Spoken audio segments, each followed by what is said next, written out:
நமஸ்காரம். அடியேன் ருக்மிணி ஸ்ரீனிவாச கோபாலன். ஸ்ரீ ஷடகோப முனிம் வந்தே.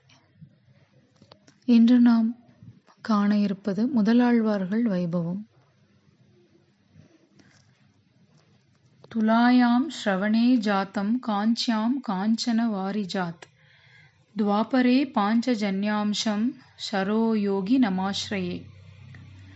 துவாபர யுகத்தில் காஞ்சியில், திருவெக்காவில், பொய்கையில், பொற்றாமரையிலிருந்து ஐப்பசி திருவோணத்தில் பாஞ்சஜன்யம் என்னும் சங்கத்தின் அம்சமாக அவதரித்த பொய்கை ஆழ்வாரை ஆசிரயிக்கிறேன். காஞ்சியில் பொய்கை ஒன்றில் பொற்றாமரையில் பிறந்தவராய் ஸ்ரீமன் நாராயணனுக்கு வெய்ய சுடரோனை விளக்காக ஏற்றியவரான பொய்கை ஆழ்வாரை தியானிக்கிறேன். முகுந்தனின் முகமலர்த்தியடியாக உண்டான பாசுரங்களை பாடி மயங்கி நிற்பவரும், ஆழ்வார்களில் முதல்வரும் முக்திக்கு மூலமும் இருப்பவரான பொய்கை ஆழ்வாரை உபாசிக்கிறோம். பொய்கை ஆழ்வார் துவாபர யுகத்தில் ஆஜ்ஞாதி ஸ்ரீ சந்தன என்னும் அக்ஷரங்களால் கடபயாதி சங்கைப்படி கிடைத்த 8,62,900 வருடம் சென்ற பின் சித்தார்த்தி என்கிற வருடம் ஐப்பசி மாதத்தில் சுக்ல பட்சத்தில் அஷ்டமி திதியில் செவ்வாய்க்கிழமையில் ஸ்ரீ விஷ்ணுவினுடைய மங்களமான திருவோண நட்சத்திரத்தில் அவதரித்து அருளினார். பரம புருஷனுடைய பாஞ்சஜன்யம் என்னும் திருச்சங்காழ்வான் எல்லா உயிர்களையும் ரட்சிப்பதற்காக ஐப்பசி மாதத்தில் விஷ்ணுவினுடையதான திருவோண நாளில் பொற்றாமரை பொய்கையில் பொற்றாமரை மலரின் நடுவிலிருந்து பொய்கை ஆழ்வாராக அவதரித்து அருளினார்.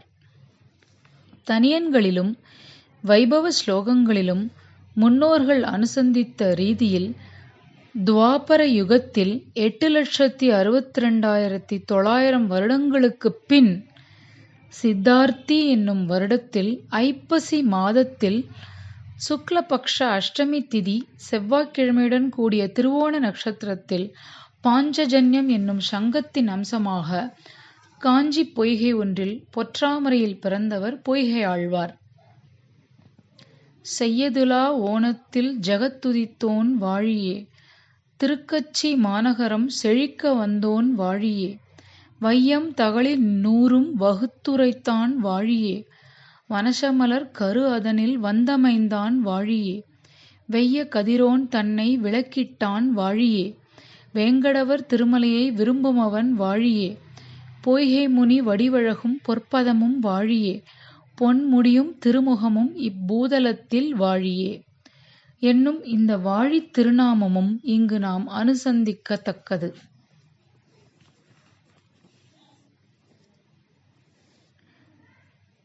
அடுத்ததாக இரண்டாவது ஆழ்வார் பூதத்தாழ்வாரின் அவதாரம். துலா தனிஷ்டா சம்பூதம் பூதம் கல்லோல மாலினக தீரே புல்லோத்பலே மல்லா புர்யாமீடே கதாம்ச கஜம். ஐப்பசி அவிட்டத்தில் திருக்கடன்மல்லை கடற்கரையில் மலர்ந்த நீலோத்பலத்தில் கதையின் அம்சமாக அவதரித்த பூதத்தாழ்வாரை துதிக்கிறேன். எவர் ஒருவர் பரம புருஷனுக்கு ஞான சுடர்விளக்கை ஏற்றினாரோ, கடல் மல்லையின் தலைவராய் குறுக்கத்தி பூவில் அவதரித்து அருளினவரான பூதத்தாழ்வாரை வணங்குகின்றேன். ஸ்ரீயப்பதியின் கருணையால் மயர்வர மதிநலம் அருளப் பெற்றவராய் சிறந்த கல்யாண குணங்களே உடையவரான பூதத்தாழ்வாரை வணங்குகின்றேன். ஸ்ரீமன் நாராயணனின் கௌமோதகி என்னும் கதாயுதத்தின் சக்தி ஸ்வரூபியான பூதத்தாழ்வார் என்னும் முனிவர் இவ்வுலகில் கிழக்கு கடற்கரையிலே திருக்கடல் மல்லை என்னும் நகரில் பூப்பந்தலினுள் நீலோத்பலத்தினுள் என்றும் கூறுவர். அதே சித்தார்த்தி வருடத்தில் ஐப்பசி மாதத்தில் பொய்கை ஆழ்வார் அவதரித்த மறுதினத்தில் அவிட்ட நட்சத்திரத்தில் அவதரித்து அருளினார்.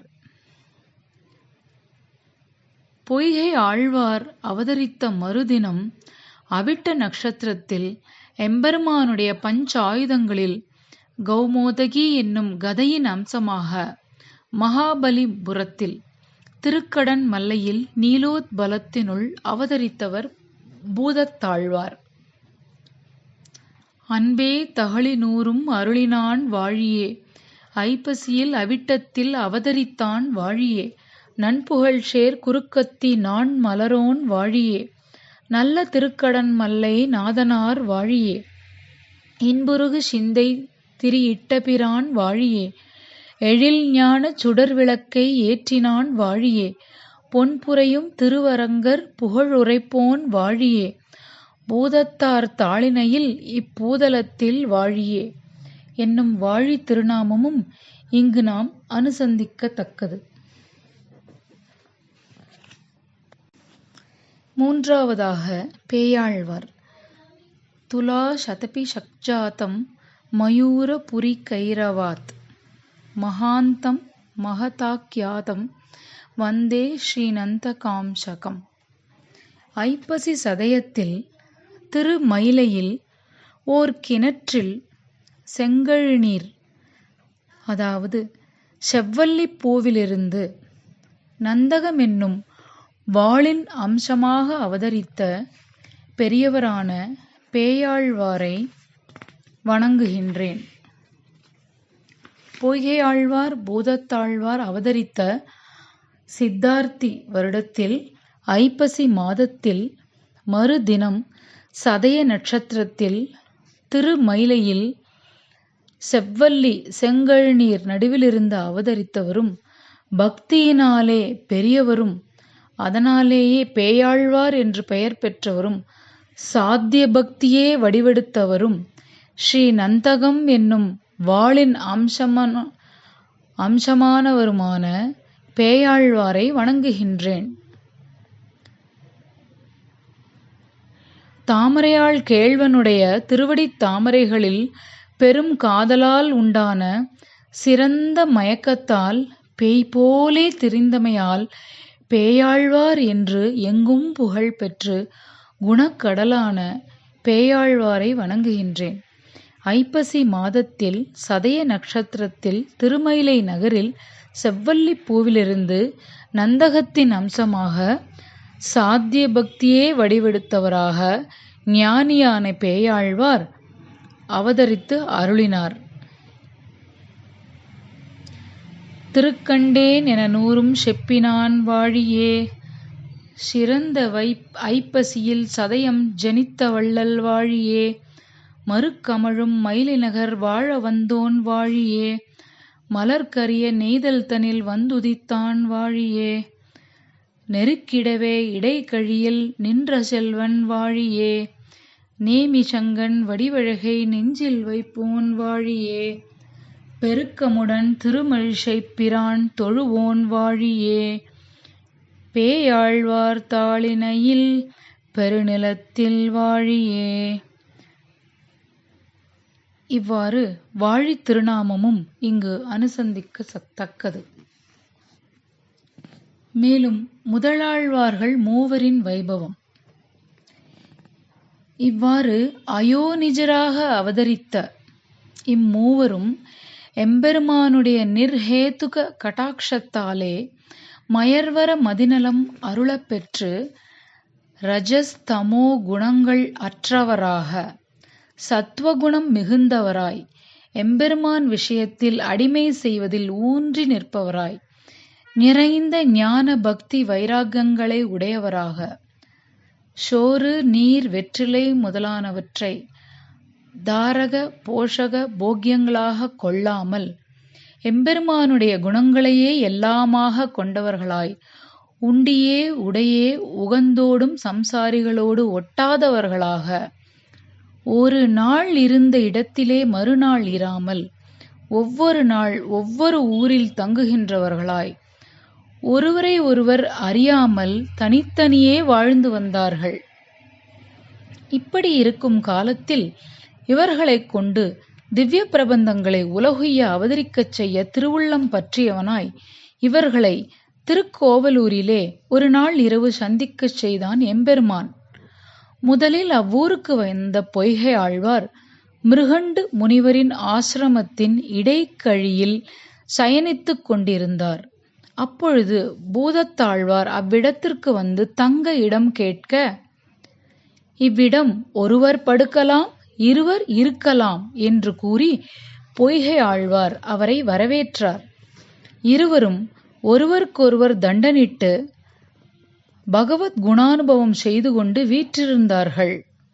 அப்பொழுது அங்கு வந்த பேயாழ்வார் தங்க இடம் கேட்க, இவ்விடம் ஒருவர் படுக்கலாம், இருவர் இருக்கலாம், மூவர் நிற்கலாம் என்று கூறி பொய்கை ஆழ்வாரும் பூதத்தாழ்வாரும் பேயாழ்வாரை வரவேற்றனர். ஒருவருக்கொருவர் தண்டனிட்டு மூவரும் அவ்விடைக்கடியிலேயே நின்று கொண்டு எம்பெருமானுடைய குணங்களை ஒருவருக்கொருவர் சொல்லியும் கேட்டும் மகிழ்ந்திருந்தனர். ஞானிகளான இவர்களோடு நெருக்கத்தை விரும்பிய எம்பெருமான் அங்கு வந்து இவர்களை நெருக்கத் தொடங்கினான்.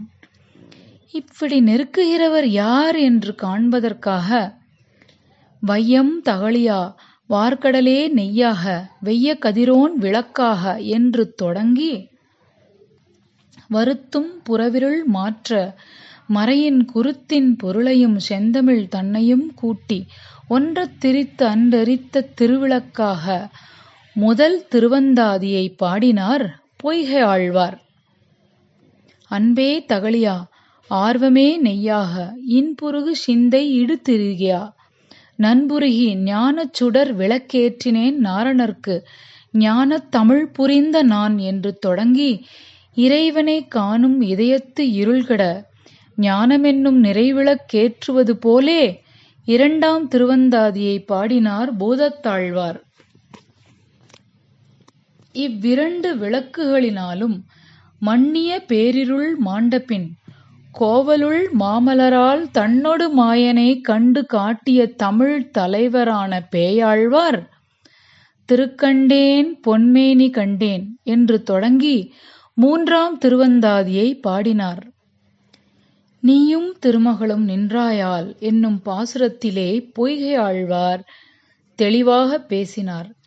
மூவரும் உலகுய்ய திவ்ய பிரபந்தங்களை அருளிச் செய்து எம்பெருமானுடைய ஸ்வரூப ரூப குணங்களை விஸ்தாரமாக தாங்கள் அனுபவித்து பிறரையும் அனுபவிக்கச் செய்தார்கள். அதற்குப் பிறகு அம்மூவரும் தேகலீசனான திருக்கோவலூர் ஆயனாரிடம் விடை பெற்று கொண்டு பல காலம் திவ்யதேச யாத்திரை செய்து திருமழிசைக்குச் சென்று திருமழிசை ஆழ்வாரை கண்டு பேசி அவரோடு கூடி கழித்து யோகு செய்து யோக பலத்தால் நெடுங்காலம் வாழ்ந்திருந்து முடிவில் திருக்கோவலூரையே அடைந்து அங்கேயே திருநாட்டுக்கு எழுந்தருளினார்கள். மற்ற ஆழ்வார்களுக்கு முன்னமே வந்து அவதரித்து அவர்களுக்கு வழிகாட்டியாக திவ்ய பிரபந்தங்கள் முதலிய அருளி பெருமையினால் இவர்களுக்கு முதல் ஆழ்வார்கள் என்று பெயர் பெற்றார்கள். இனி இவர்களுடைய திருவந்தாதிகளின் சாரம் பற்றி பார்ப்போம். 3 ரிஷிகள் கூடி ஒரு வியாக்கரண சாஸ்திரத்திற்கு கர்த்தாக்கள் ஆனால் போலே முதல் ஆழ்வார்கள் மூவரும் கூடி 3 திருவந்தாதிகளாலே நிர்ணயித்த அர்த்தம் ஒன்றே என்பர் பெரியவாச்சான் பிள்ளை. முதல் ஆழ்வாரான பொய்கை ஆழ்வார் வையம் தகழியா என்று தொடங்கி லீலா விபூதியையும் செய்ய சுடராழியான் என்று நித்திய விபூதியையும் அனுசந்தித்து கொண்டு பிரபந்தத்தை தொடங்குகையாலே உபய விபூதிகளோடும் கூடியவன் பரம்பொருள் என்று நிலைநாட்டினார். இரண்டாவது ஆழ்வாரான பூதத்தாழ்வார் ஞானச்சுடர் விளக்கேற்றினேன் நாரணர்க்கு என்று தொடங்குகையாலே அப்பரம்பொருள் நாராயணனே என்று நிலைநாட்டினார். மூன்றாம் அவரான பேயாழ்வார் திருக்கண்டேன் பொன்மேனி கண்டேன் என்று தொடங்குகையாலே லக்ஷ்மி சம்பந்தத்தை காட்டி பரத்துவ நிர்ணயம் செய்தார். முதல் ஆழ்வாரான பொய்கை ஆழ்வார் வையம் தகழியா என்று தொடங்கி ஞானம் பிறந்த நிலையை வெளிப்படுத்தினார். பூதத்தாழ்வார் அன்பே தகழியா என்று தொடங்கி ஞானம் முற்றி பக்தியாகும் நிலையை வெளிப்படுத்தினார். பேயாழ்வார் திருக்கண்டேன் என்று தொடங்கி அந்த பக்தியாலே பரமபுருஷனை சாட்சாத்கரித்தபடியை விளக்கினார். ஆக 3 திருவந்தாதிகளும் சேர்ந்து ஞான பக்தி சாட்சாத்காரங்களை சொல்லுகின்றன. 3 திருவந்தாதிகளும் முறையே பரமாத்மாவை காண்பதாகிற பரபக்தியையும் அதன் முற்றிய நிலையாய் அவனோடு கூடி அனுபவிப்பதாகிற பரஞானத்தையும் அதனுடைய முற்றிய நிலையாய் அவனை பிரியில் தரியாமையாகிற பரம பக்தியையும் விளக்குகின்றன. முதலாழ்வார்கள் மூவரும் பரத்துவத்திலேயே மண்டியிருந்தார்கள். இந்த 3 திருவந்தாதிகளின் விசேஷ அர்த்தங்களை பெரியவாச்சான் பிள்ளையின் வியாக்கியானத்திலிருந்தும் அப்பிள்ளை உரையிலிருந்தும் நாம் தெளிவாக அறியலாம். முதலாழ்வார்கள் வைபவம் நிறைவுற்றது. முதலாழ்வார்கள் திருவடிகளே சரணம். அடியேன் க்ஷமிக்க பிரார்த்திக்கிறேன். ஆழ்வார் திருவடிகளே சரணம். எம்பெருமானார் திருவடிகளே சரணம். ஜீயர் திருவடிகளே சரணம்.